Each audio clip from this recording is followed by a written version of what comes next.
한번 따라 하실까요? 온전한 믿음은 말의 지혜자입니다. 온전한 믿음은 말의 지혜자입니다. 한 번 더 따라 하실까요? 온전한 믿음은 말의 지혜자입니다. 온전한 믿음은 말의 지혜자입니다. 자, 우리가 야고보서를 살펴보고 있는데요. 베드로전서 수요일 날 강의할 때도 늘 같은 방법을 쓰지만 금요일에도 늘 이걸 정리를 하고 가야 합니다. 야고보서가 베드로전서보다 시기적으로는 조금 앞선 시대에 일어났던 이야기라고 성경학자들이 추정하기는 하지만, 여하튼 이 베드로전서와 야고보서는 똑같이 무슨 주제로 시작하느냐 하면 고난을 당하는 사람들의 이야기로 시작합니다. 그래서 이 편지를 받는 사람들은 고난 가운데 있는 사람들입니다. 자, 야고보서 1장 1절 말씀 같이 한번 읽어볼까요? 시작. 하나님과 주 예수 그리스도의 종 야고보는 흩어져 있는 12지파에게 문안하노라. 흩어져 있는 12지파, 고난과 핍박 때문에 흩어진 사람들인 거예요. 그들이 어떤 고난을 당하느냐 하면, 어떤 시험을 당하고 있느냐 하면, 이 시험이 그냥 잠시 잠깐 당하는 시험이 아니라 계속되는 시험이고 여러 종류의 시험을 당하고 있습니다. 2절 말씀 같이 읽어보겠습니다. 2절입니다. 시작. 내 형제들아, 너희가 여러 가지 시험을 당하거든 온전히 기쁘게 여기라. 시험 당하는 사람들에게 이 초대교회 지도자였던 목회자였던 야고보, 예수님의 동생입니다. 이 야고보가 편지를 보내면서 이 사람들, 고난에 있는 사람들을 격려하고 위로하는데, 뜻밖에도 뭐라고 얘기하냐면 고난을 당하고 있거든. 뭘 어떻게 여기라고요? 기쁘게 여기라, 그렇게 말하고 있는 겁니다. 고난이라고 하는 주제로 시작한 이 야고보서가 가면서 주제를 좀 바꾸기 시작하는데, 1장 2장까지의 내용은 어떤 내용이 있느냐 하면, 고난 속에서 고난을 이기는 능력은 어디로부터 오느냐 하면, 고난 속에서는 뭘 보여줘야 되느냐 하면 믿음을 보여줘야 된다는 거예요. 고난이 문제가 아니고 믿음을 보여줘야 되고, 그 고난을 이기기 위해서는 하나님의 말씀 듣는 걸 빨리 해야 되고, 내 속에 있는 감정들, 내 마음을 막 나타내는 건 좀 자제해야 되고 늦게 해야 되는 거예요. 그리고 고난을 당하는 공동체는 공동체끼리 서로 의지하고 서로 격려하고 고난을 함께 이겨야 된다는 거예요. 그러기 위해서는 비록 내가 고난을 당하여 남 쳐다볼 여유도 없지만 내가 나보다 좀 약한 사람들을 돌아보는 참된 경건의 소유자, 그 믿음을 보여줘야 된다는 거예요. 그런데 이 공동체 안에 참된 경건을 소유하여 똑같이 고난당하고 있고, 고난의 강도가 조금 다르긴 하겠지만 사람마다 그 고난당하는 사람들 사이에 참된 경건으로 서로 이 고난을 이기기 위해 힘을 합치고 서로 돌아보고 서로 격려하는 일보다 역기능이 나타났는데, 그 역기능이 뭐였느냐 하면 바로 차별하고 업신여기고 긍휼이 실종되어서 사람들을 긍휼히 여기는 것이 아니라 도리어 업신여기고 막 이용하는 이런 이야기가 나온 거예요. 그래서 야고보 사도가 2장에 오면 본격적으로 고난을 이기려면 고난에만 빠져 있으면 안 되고 믿음을 보여줘야 되는데, 그 믿음은 어떤 믿음이냐면 죽은 믿음이 아니라 살아있는 믿음이어야 하고, 비어있는 허탄한 믿음이 아니라 꽉 차 있는, 내용이 있는 온전한 믿음이어야 한다. 그러면 이 두 믿음을 가르는 경계에는 뭐가 있느냐 하면 행함이 있느냐 없느냐라는 거예요.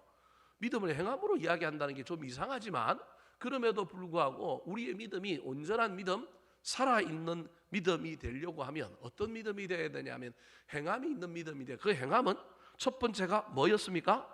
선을 행하는 것이 행함이라는 거예요. 두 번째가 아는 것을 넘어서서 보여주는 게, 남에게 보여지는 것이 행함이라는, 믿음이라는 거예요. 또 다른 하나가 순종이 행함이라는 거예요. 그래서 이 세 가지를 가지고 행함이 있는 믿음으로 너희들이 너희 믿음을 보여줄 뿐만 아니라 너희 믿음을 행함으로 공동체도 살리고, 하나님이 너를 통하여 너의 그 행함 있는 믿음을 보고 네 문제를 해결해 주는 놀라운 일을 경험하라고 이야기하고 있는 겁니다. 고난의 공동체를 살리고 살아있는 믿음, 행함이 있는 믿음, 온전한 믿음을 가지기 위해서는 그러면 어떻게 해야 될까? 이런 행함이 있는 믿음과 더불어 또 하나 이야기하고 있는 것이 오늘 야고보서 3장에 나오는, 내 믿음이 진짜 살아있는 믿음이요 온전한 믿음이라고 한다면 내 믿음에는 반드시 무슨 변화가 나타나느냐 하면 말의 변화가 나타나고 말의 지혜자가 되는 거라는 거예요.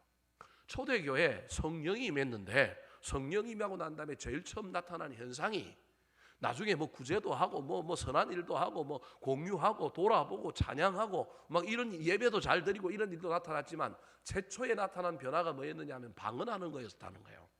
근데 방언하는 게 중요한 게 아니라 그 방언이라고 하는 것의 의미가 뭐냐는 거예요.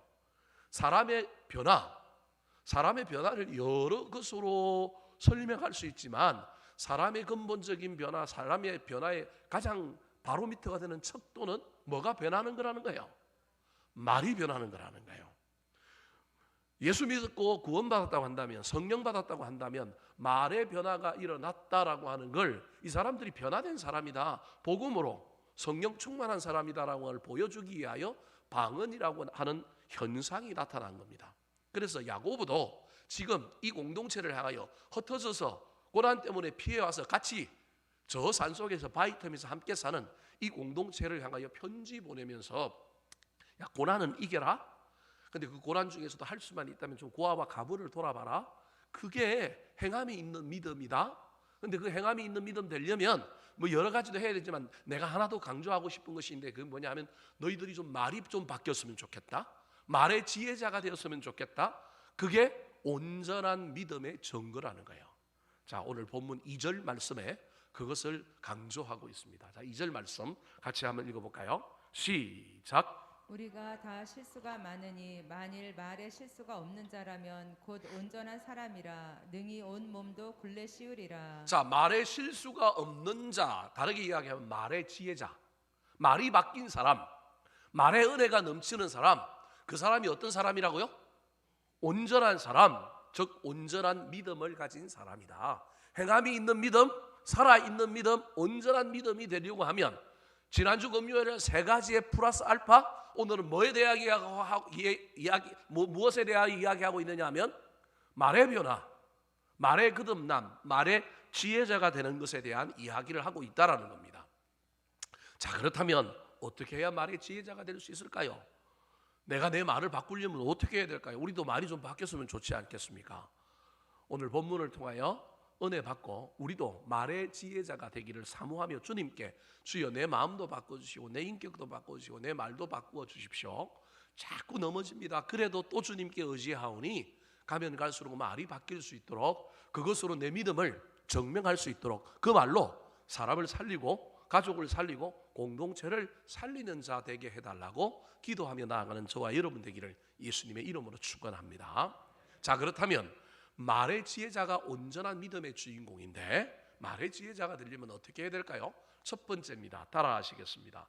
선생 노릇을 많이 하면 안 됩니다. 선생 노릇을 많이 하면 안 됩니다. 자, 1절 말씀 같이 한번 읽어볼까요? 1절입니다. 시작. 내 형제들아 너희는 선생된 우리가 더 큰 심판을 받을 줄 알고 선생이 많이 되지 말라. 자, 저 말은 선생 되지 말라는 말일까요? 선생 되는데 좀 선생 노릇을 잘 하라는 말일까요? 1번일까요? 2번일까요? 여러분 저 말을 읽을 때 잘 생각해야 합니다. 선생된 우리가 더 큰 심판을 받을 줄 알고 선생 되지 말라 그러지 않고 선생이 많이 되지 말라 그렇게 기록하고 있는 거예요. 그러니까 선생 된다는 것이 나쁘다는 의미가 아닌 거예요. 저 때 선생을 오늘날 선생님으로 착각하면 큰일 납니다. 여러분 저 선생이라는 건 하나님의 말씀을 가르치는 자리에 있는 모든 교회의 성도들을 이야기하는 거예요. 오늘날은 목사도 선생이고요, 여러분 목자도 선생이고요, 교사도 선생이고요, 직분자도 선생이고요, 부모도 다 자식들 앞에 뭐예요? 선생인 거예요. 최고의 선생은 부모예요. 여러분 학교에 교회에 자녀 교육을 맡겼다? 그 사람은 부모 될 자격이 없습니다. 교회는 일주일에 몇 번밖에 안 가요. 한 번도 갈까 말까 할 때가 많잖아요. 그런데 교회가 우리 자녀의 신앙생활을 책임져 준다? 조금 생각을 달리 하셔야 됩니다. 사실은 자식이 누구하고 제일 많이 있어요? 우리하고 제일 많이 있잖아요. 그럼 그 자식의 인격, 그 자식의 모든 건 사실은 누가 가르치는 선생인 거예요?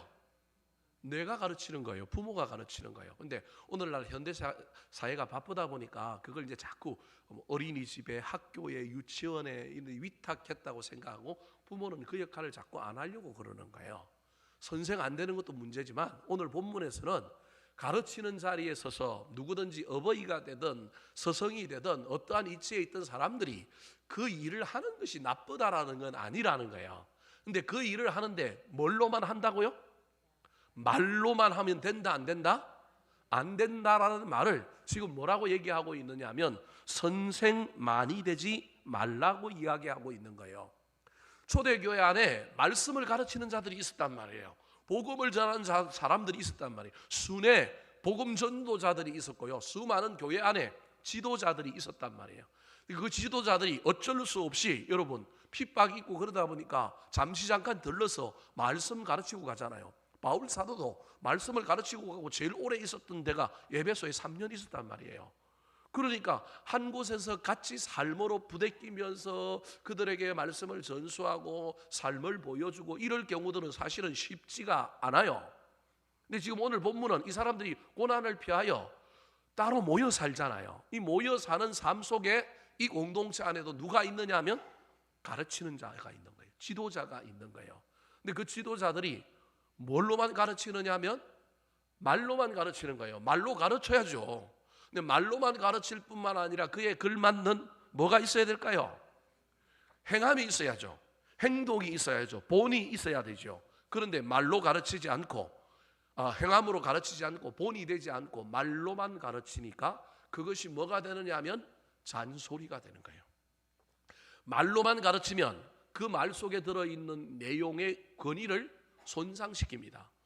복음이라고 하는 하나님의 말씀이라고 하는 것이 능력이 있는데 그 말을 가르치는 자가 얼마나 인격적이냐, 그 사람이 얼마나 권위가 있느냐, 그 사람이 얼마나 신뢰할 수 있느냐를 가지고 그 말의 내용을, 그 말의 능력을 평가하는 시대가 되어버렸습니다. 그래서 유명한 미디어 학자 중에 지금은 이제 옛날 사람이 되었지만 제가 대학 다닐 때만 해도 마셜 맥루안이라고 하는 사람이 있는데 그 사람이 뭐라고 얘기를 하느냐면 매체가 어떤 기관이 어떤 수단이 뭐냐면 메시지다 그랬어요. 미디움 이즈 메시지 그랬어요. 이게 무슨 말이냐면 내용이 좋으냐 나쁘냐, 내용이 옳으냐 옳지 않느냐가 옳다 그러다를 판가름하는 것이 아니라 어떤 사람이 전하느냐가 그 내용하고 상관없이 그 사람 때문에 그 내용이 뭐가 되느냐 하면 옳은 것이 된다는 거예요. 오늘날 시대는 이런 시대인 거예요. 이게 나쁘기도 하지만 한편으로는 저와 여러분이 기억해야 될 것은 내 스스로가 내가 메시지라는 거예요. 저와 여러분이 복음이라니까요. 우리가 잘못 살면 복음이 훼손되는 거예요. 그래서 교회가 메시지인 거예요. 지금은 교회가 복음인 거예요. 근데 교회가 제대로 서지 못하니 누가 욕을 먹어요? 예수님이 욕을 먹죠. 하나님 영광을 가리는 거예요. 뭐 우리 교인들이 욕 먹는 거야 당연하고 그러는 거예요. 그래서 범접할 수도 없고 상황과 환경하고 달리 그 알맹이는 여전히 진리임에도 불구하고 그 진리를 전하는 사람이 어떻게 살아야 되느냐를 가지고 그 진리의 정당성을 평가하는 시대가 오늘날 시대가 되어버렸다는 거예요. 제가 이게 옳다라고 지금 얘기하는 것이 아니라 이런 시대 가운데 저와 여러분이 있는 거예요. 그럼 이 시대의 상황을 극복하려면 좋은 메시지를 가지고 있는 것을 전할 때 전하는 그 사람도 좋은 사람이 되어야 되는 거예요. 그래서 지금 지도자들, 가르치는 사람들을 향하여 너희들이 말로만 전하는 선생이 되지 말고 말 플러스 행함이 있는 본이 되는 선생이 되어서 너희들이 전하는 말씀이 복음이 능력이 나타났으면 좋겠다. 너희들이 개떡같이 전해도 하나님이 역사하시면 그 말이 능력이 된다. 여러분 그래서 여러분 목사가 때로는 조금 부족해도요 하나님 말씀을 믿으시기 바랍니다. 저를 보고 하나님 말씀을 평가하지 말고 그 말씀에 능력이 있다. 그래서 진짜 괜찮은 사람, 깨어있는 사람은 누가 전하느냐? 누가 전하느냐가 문제가 아니라 무엇을 전하느냐를 듣고 판가름하는 것이 진짜 깨어있는 그리스도인이에요.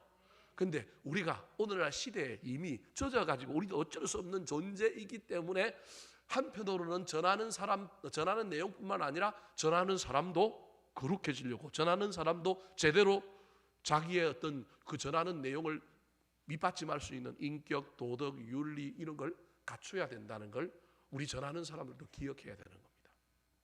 사랑하는 성도 여러분, 지금 저와 여러분은 어떤 선생입니까? 부모로서 자녀들에게 어떤 선생입니까? 교회 안에서 다른 교인들에게 나는 어떤 선생입니까? 여러분, 선생 많이 하지 말라고 하는 이 말을 선생 되지 말라는 얘기가 아니라 가르쳐야 합니다. 가르침도 없는 것도 문제지만 가르칠 때 입으로만 가르치지 말고 삶으로 보여주었으면 좋겠습니다. 어느 날 우리의 자녀들이 철이 들고 나이가 들었을 때 부모된 우리의 삶을 보고 우리가 유명한 정치인이 되고 유명한 기업인이 되고 유명한 학자가 되지 않더라도 여러분, 우리 자녀들은 부모의 삶을 나중에 평가합니다.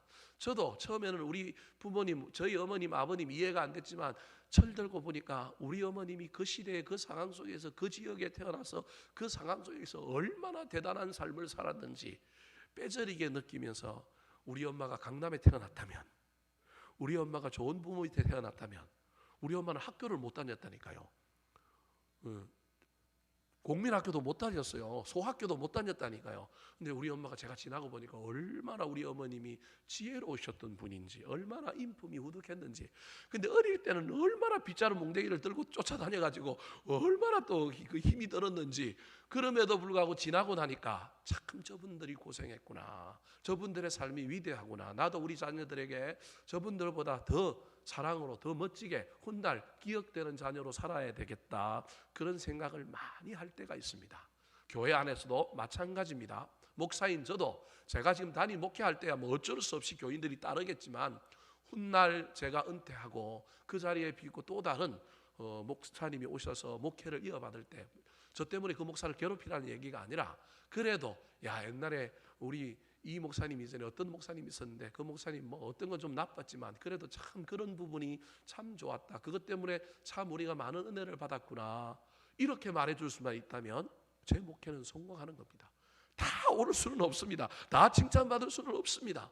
그럼에도 불구하고 어떻게 하면 족적을 남길까, 어떻게 하면 말로만 가르치는 것이 아니라 삶으로 흔적을 남길까, 어떻게 하면 본이 될까, 저와 여러분이 가정에서 또 교회 안에서 사회생활을 할 때 남은 인생길을 가는 동안에 저와 여러분이 선생은 선생이 돼 말로만 가르치는 선생이 아니라 행함으로 본으로 가르치는 선생 되기를 사모하며 달려감으로 말미암아 저와 여러분 때문에 다른 영혼이 살고 공동체가 살고 가정이 살고 자녀들이 살고 다른 성도가 살아나는 놀라운 일들이 일어나게 되기를 우리 구주 예수 그리스도의 이름으로 축원합니다.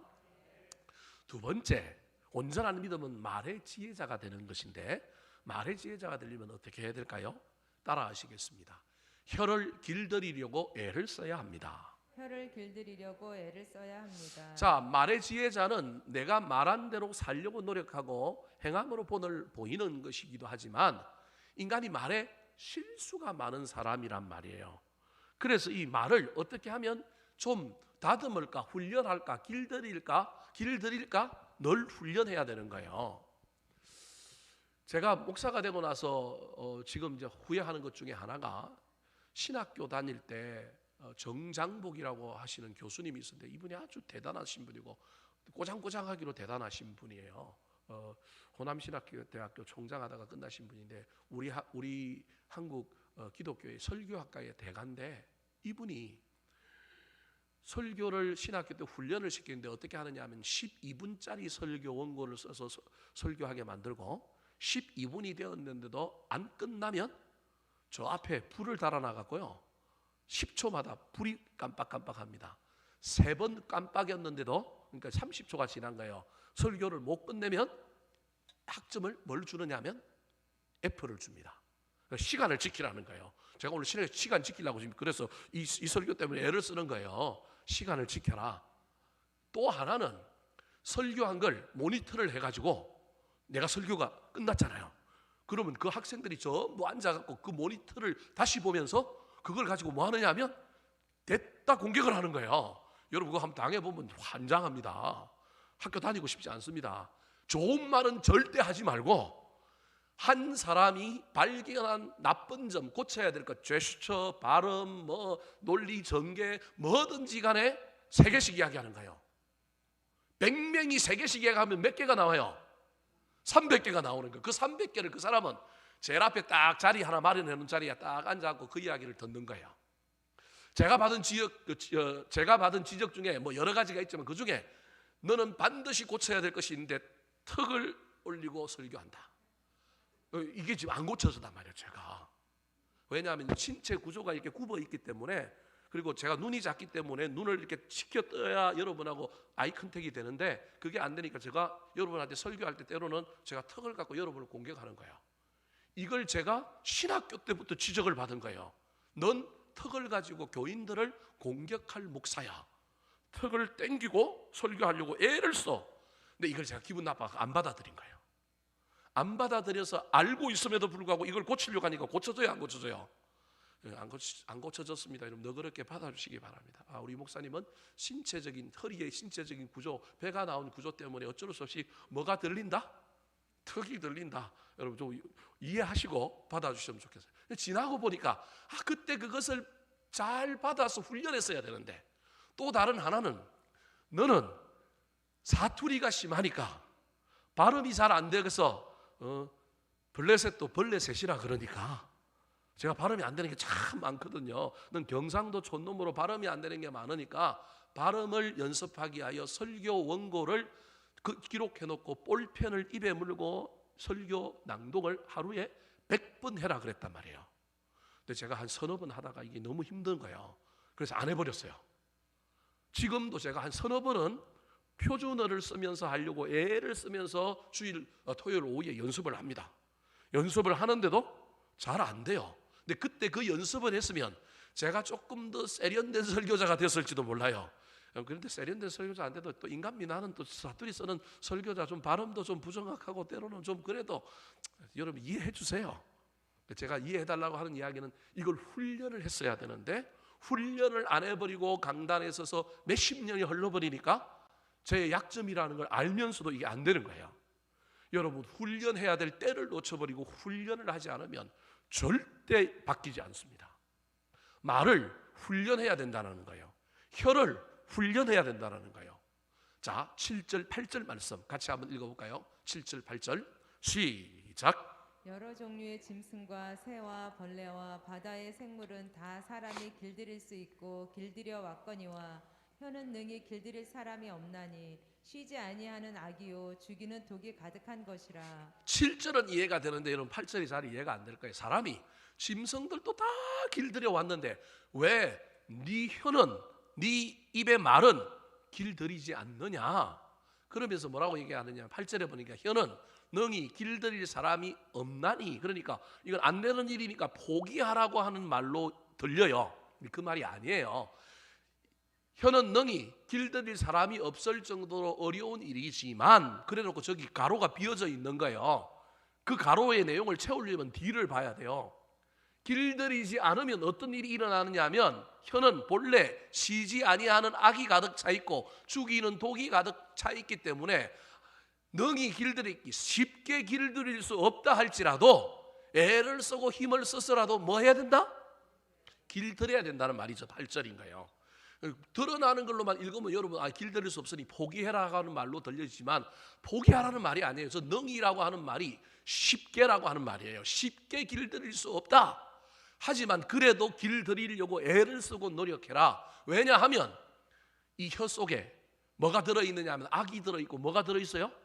독이 들어있어서 이걸 잘 길들이지 않으면 입을 통하여 이 악과 이 독이 나오기 때문에 길들이라는 거예요. 여러분 입술을, 혀를, 말을 길들이지 않으면 큰일 납니다. 물고기는 뭘로 낚여요?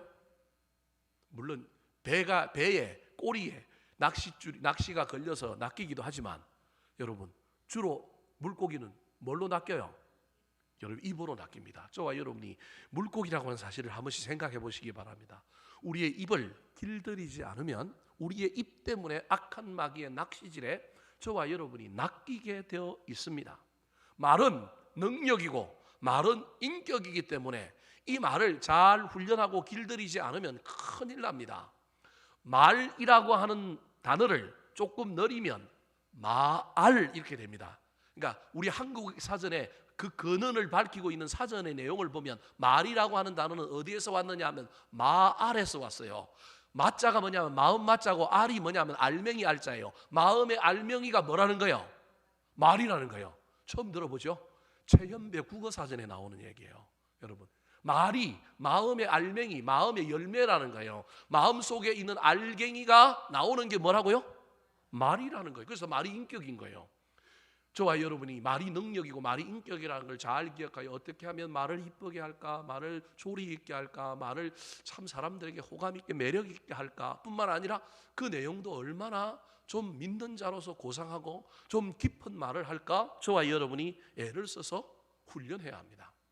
오늘 본문에 이 말을 길들이고 훈련해야 될 세 가지 이유를 설명하는데 세 가지 비유를 듭니다. 첫 번째 비유는 말에 대한, 타고 다니는 말에 대한 비유를 들면서 말을 훈련하고 연습하고 혀를 길들이라고 얘기합니다. 3절 말씀 같이 한번 읽어볼까요? 시작. 우리가 말들의 입에 재갈 물리는 것은 우리에게 순종하게 하려고 그 온 몸을 제어하는 것이라. 타고 다니는 말, 그 말이 뛰어나서 그 말을 타려고 하면 그 말의 입에 뭘 먹어야 된다고요? 재갈을 물려야만이 탄다라는 거예요. 아무리 뛰어난 말도 재갈을 물리지 않는 말은 탈 수가 없어요. 아무리 사람이 뛰어난 사람이라도 여러분, 입술에 재갈을 물리지 않으면, 입을 훈련하지 않으면, 말을 길들이지 않으면 하나님이 쓰시는 말이 못 되는 거예요. 오늘날 정치판에서 일어나는 모든 일은 뭐 때문에 일어난 거예요? 말 때문에 일어나잖아요. 그죠? 말 훈련을 못 받은 거예요. 부모들이 그냥 오냐 하고 그냥 세상에서 그냥 말하고 상관없이, 그래서 국어가 최고인데 오늘날은 영어하고 수학 때문에 이 나라가 전부 이게 바뀌어가는 거예요. 제가 보기엔 모든 학문의 기본은 뭐예요? 국어예요. 국어. 우리나라 국어 교육을 강화해야 돼요. 제 개인적인 생각이기는 하지만 저는 이게 맞다고 생각해요. 모든 학문, 모든 사고, 모든 능력은 사실은 어디에서 나오는 거냐면 국어에서 나온다니까요. 책을 잘 읽고 해석하고 토론하고 그 의미를 깨닫고, 그래서 국어를 잘해야 된다니까요. 국어 잘하는 친구가, 국어 점수 높은 친구가 진짜 똑똑한 친구예요. 사실은. 무슨 말을 하다고 저렇게 이야기했느냐 하면, 말에게도 재갈을 물려야 그 말이 진짜 좋은 말이 되고 쓰임받는 말이 되는 것처럼 사람도 입에 이 혀를 재갈 물리듯이 잘 훈련하고 길들여야 한다는 거예요. 그러면 말에 재갈을 물릴 때 여러분, 그 말이 재갈을 물리는 일을 통하여 뭐 하게 하는 거예요? 순종하게 하는 거예요. 즉 사람도 마찬가지로 사람이 순종하는 사람이냐 아니냐는 여러분, 말이 훈련됐느냐 안 됐느냐로 따질 수 있다는 거예요. 말이 훈련된 사람이 생각도 훈련되고, 그래서 뭐 할 수 있느냐 하면 마음도 순종되고, 자기의 언어에, 자기의 입술에 재갈을 물린 사람이 마음에 재갈도 물린 사람이고 인격에 재갈도 물린 사람이라서 사실은 뭐 할 수 있다고요? 순종하는 사람이 된다는 거예요. 그래서 이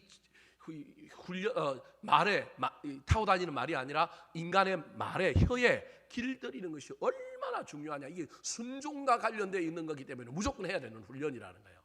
또 다른 하나는 4절 말씀을 읽어보면 작은 것이긴 하지만 이게 전체를 결정하는 거기 때문에 해야 된다는 거예요. 자, 4절 같이 한번 읽어볼까요? 시작. 또 배를 보라. 그렇게 크고 광풍에 밀려가는 것들을 지극히 작은 키로서 사공의 뜻대로 운행하나니. 자, 배의 방향을 정하는 것이 키예요. 키. 뭐 키라고 하면 요즘 사람들은 저게 뭔지 무슨 말인지 모르겠지만, 여러분 뭐 선장이 이게 돌리는 거 있잖아요. 옛날에는 이제 발로 갖고 하든지 손으로 갖고 뒤에 있었단 말이에요. 여하튼 배의 방향을 정하는 건데, 아무리 큰 배라 할지라도 배의 방향을 정하는 건 뭐냐 하면 키라는 거예요. 배의 키에 해당되는 게 뭐라는 거예요? 인간의 말이라는 거예요.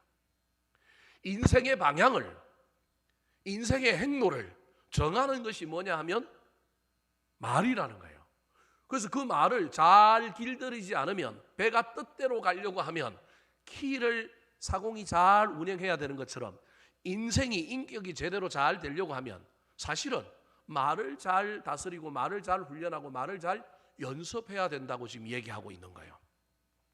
세 번째로는 말의 비유와 배의 비유를 떠나가지고 말의 위험성을 얘기하고 있는 것이 5절 말씀입니다. 자, 5절, 6절 말씀 시작. 이와 같이 혀도 작은 지체로 돼 큰 것을 자랑하도다. 보라, 얼마나 작은 불이 얼마나 많은 나무를 태우는가. 혀는 곧 불이요 불의의 세계라. 혀는 우리 지체 중에서 온 몸을 더럽히고 삶의 수레바퀴를 불사르나니 그 사르는 것이 지옥불에서 나느니라. 불이 유용한데 이 불이 유용한 것도 있지만 이 불은 모든 걸 태울 수 있는 역기능도 있다라는 거예요. 그래서 태우지 않고 국을 끓이고 따뜻하게 하는 데만 쓰이도록 그 한계를 길들이고 잘 조정해 주지 않으면 훗날 이 불이 온몸을 더럽히고 삶의 수레바퀴, 우리 인생 전체를 뭐 한다고요? 살을 뿐만 아니라 내 인생을 지옥불로 만드는 것이 뭐가 될 수 있다고요? 말이라는 거예요. 세 가지를 가지고 말의 중요성을 이야기하면서 이 말을, 혀를 길들이라는 거예요. 첫 번째가 뭐냐면 순종과 관련이 있기 때문에 이걸 해야 된다는 거예요. 또 다른 하나는 인생의 방향, 작은 것이지만 우리 인생의 방향을 결정하는데 아주 중요한 거기 때문에 그런 거예요. 내가 말하는 대로 되는 거예요. 죽을 놈 하면 죽을 놈이 되는 거고요. 내가 막 믿음으로 선포하고 꿈을 꾸고 내 입술에 좋은 말을 넣으면 그대로 되는 거예요. 이게 인생의 방향과 관련이 있는 배의 비유고요. 세 번째로는 내가 막 성질 나는 대로 말하고 내 감정대로 말하고 이 말을 잘 다스리지 못하면 이 말이 좋은 말인데 의사소통하고 내 의사를 전하고 물건을 사고 생활하는데 좋은 말인데 그걸 지나쳐서 이 말이 내 인생을 지옥으로 만드는 거라는 거예요. 이 세 가지 중요성 때문에 말을 반드시 뭐 해야 되느냐 하면 훈련해야 된다 그렇게 말하고 있습니다. 오늘 설교에서는 훈련을 어떻게 할 것인가는 제가 이제 말씀드리지 않겠습니다. 그것까지 하면 시간이 넘기 때문에 그렇습니다. 여러분 성경 전체에서 저와 여러분이 잘 찾아보셔서 어떻게 하면 내가 말을 길들일까, 혀를 길들일까, 이 입술을 어떻게 할까 정 안 되면 시편에 나오는 시편 기자의 기도처럼 주님 내 입술에 뭘 채워달라고요? 파수꾼을 세워주십시오. 하나님 내가 학자들이 하는, 교수들이 하는, 말 잘하는 사람들이 하는 것처럼 내 입의 혀가 학자의 혀가 되게 해달라고 기도해야 합니다. 훈련을 하든 아니면 기도하든 둘 중에 하나는 말과 관련하여 저와 여러분이 반드시 해야 될 일이라는 거예요. 어떻게 훈련해야 될까? 나중에 제가 한번 설교하도록 하겠습니다. 훈련하려고, 다스리려고, 길들이려고 애를 써야 될 뿐만 아니라 또 다른 하나는 하나님께 기도해야 됩니다. 하나님 내 입술에 파수꾼을 세워주십시오. 그래서 못 나오게 해주세요. 또 다른 하나는 하나님 좋은 말 할 수 있도록 나에게 학자의 혀를 허락해 주십시오. 세 번째가 이 학자의 혀와 관련된 이야기입니다. 자, 어떻게 하면 말이 지혜자가 될까요? 따라하시겠습니다. 축복과 단물의 입이 되어야 합니다. 축복과 단물의 입이 되어야 합니다. 자, 말의 지혜자가 될 때 두 번째로는 소극적으로 좀 방어적인 차원에서 길들이는 이야기라고 한다면, 그래서 좀 못하게 하고 좀 나오지 않게 하는 것이 이 두 번째 주안점이라고 한다면, 세 번째 주안점은 적극적으로 뭘 할 거냐에 대한 이야기라는 거예요. 근데 중요한 건 우리가 예수를 믿고 주님을 만났는데도 불구하고 여전히 우리 삶이 성화가 되지 아니하여서 우리 안에 선과 악이 공존하고 있듯이 우리의 입에도 이게 공존해 있는 거예요. 자, 9절과 10절 말씀. 말에 악과 선이 공존해 있는 상태를 먼저 드러냅니다. 같이 한번 읽어볼까요? 시작. 이것으로 우리가 주 아버지를 찬송하고 또 이것으로 하나님의 형상대로 지음을 받은 사람을 저주하나니 한 입에서 찬송과 저주가 나오는도다. 내 형제들아 이것이 마땅하지 아니하니라. 내 형제들아 이것이 마땅하지 아니하니라. 주일날 예배 드릴 때는 하나님을 향하여 하나님 찬양하고 감사합니다 그래놓고 교회 주차장에 가서는 차 늦게 뺐다고, 그죠? 누구나 다 한번 해봤을 거 아니에요? 안 해봤어요? 예. 누가 내 심기를 좀 건드렸다고 그따위밖에 행동을 못하느냐. 뭐 저와 여러분이 인간적인 동물이기 때문에, 감정의 동물이기 때문에 이게 나온단 말이에요. 이게 참 신기하다는 거예요. 예수를 믿고 구원받아가지고 예배 시간에는 하나님을 아버지를 찬송하다가 예배가 끝나고 나면 그 하나님의 형상대로 지원받고 똑같이 교인인데 똑같이 하나님이 그의 아들 보내갖고 십자가에 돌아가셔서 구속한 똑같은 예수님 짤인데, 지도 예수님 짤은 나도 예수님 짤인데 그가 나한테 뭘 조금 잘못했다고 내 심기를 건드리고 내가 원하는 대로 뭘 좀 안 했다고 그 사람을 향하여 저주를 퍼붓는다는 거예요. 한 입에서 찬송과 저주가 나오는 역기능이 우리 가운데 있는 거예요. 이건 말의 지혜자가 아니에요. 아직 말이 길들이지 않고 말이 아직 해결이 안 된 거예요. 예수는 믿었지만 변화가 아직 덜 일어난 겁니다. 저와 여러분이 그런 상태예요. 날마다 이걸 고치려고 또 도전해보다가 넘어지고 자빠지고 또 일어나서 이 일을 해야 되는 거예요. 그래서 마땅하지 않으니 어떻게 해야 된다고 이야기할까요? 자, 11절과 12절 말씀 같이 한번 읽어볼까요? 시작. 샘이 한 구멍으로 어찌 단물과 쓴물을 내겠느냐. 내 형제들아, 어찌 무화과 나무가 감람 열매를, 포도나무가 무화과를 맺겠느냐. 이와 같이 짠 물이 단물을 내지 못하느니라. 무슨 말일까요? 하나만 하라는 거예요. 하나만. 저주를 퍼붓든 칭찬을 하든 하나만 하라는 거예요. 이왕할 바에야 뭘 하자고요? 저주가 아니라 축복, 칭찬. 이왕할 바에야 선물이 아니라 뭘 내자고요? 단물을 내자라는 거예요. 그래서 혀를 길들이기 힘든 사람은, 말을 훈련하기가 힘든 사람은 그거 뭐 자꾸 그걸 억제하고 뭘 자꾸 훈련하려고 하지 말고 도리어 뭘 하자고요? 칭찬하고 축복하고 좋은 말하고 기살리는 말을 하자라는 겁니다. 그러므로 우리가 말로 선한 열매를 맺으려고 애를 쓰는 훈련을, 또 다른 훈련을 하면 되는 거예요. 역기능적으로 자꾸 뭘 안 하려고 하는 것도 중요하지만 반대로 한번 해보자는 거예요. 그 반대로 해야 될 일이 뭐냐면 하는 거예요. 그럼 뭘 하면 될까요? 여러 가지를 해야 되겠지만 오늘 몇 가지를 설명하면, 첫 번째로는 믿음의 말을 좀 했으면 좋겠어요. 믿음의 말. 우리가 말로 맺어야 할 열매를 화면으로 한번 볼까요? 믿음의 말을 했으면 좋겠어요. 빌립보서 4장 13절에 내게 능력 주시는 자 안에서 내가 모든 것을 할 수 있느니라. 안 된다는 말 하지 말고, 해보지도 않고 안 된다는 말은 하지 말고 된다고 한번 뭐 하자? 해보자. 할 수만 있다면 칭찬의 말을 하자.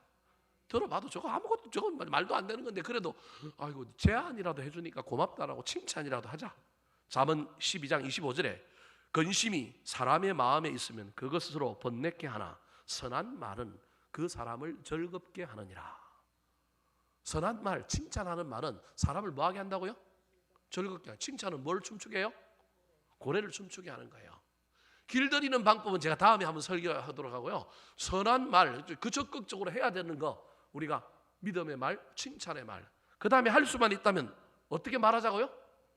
온유하게 막 정색을 해갖고 레이저를 쏘면서 막 사람 말을 하면서도 사람 기분 나쁘게 말하지 말고, 불가피하게 뭔가 근면을 해야 되고 뭔가 좀 부탁을 해야 되고 뭔가 지적을 해야 된다면 할 수만 있는 대로 어떤 말을 하자고요?